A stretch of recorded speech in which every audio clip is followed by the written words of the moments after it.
你住的巷子里，我租了一间公寓，为了想与你不期而遇。高中3年，我为什么不好好读书？没考上跟你一样的大学，我找了份工作，连你宿舍很近。当我开始学会做蛋饼，才发现你不吃早餐。你又擦肩而过，你耳机听什么？能不能告诉我？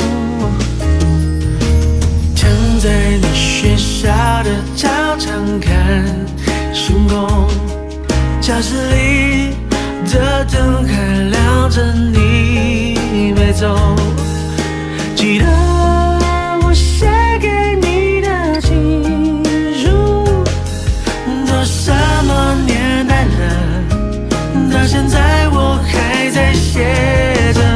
总有一天，总有一年会发现，有人默默地陪在你的身边。也许我不该在你的世界，当你收到情书，也代表我已经走远。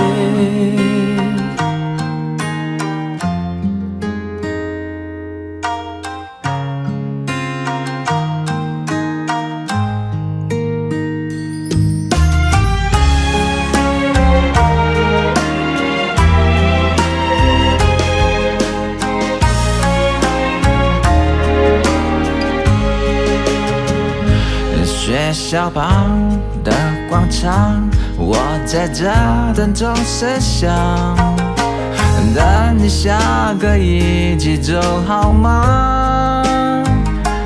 弹着琴，唱你爱的歌，暗恋一点都不痛苦，痛苦的是你根本没看我，我唱这么走心，却走不进你心里，在人来人往找寻着你，守护着你，不求结局。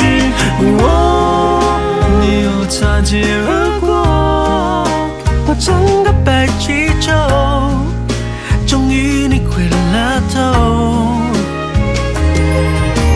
躺在你学校的操场看星空，教室里的灯还亮着，你没走。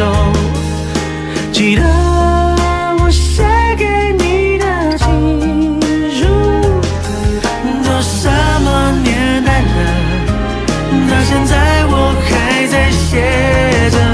总有一天，总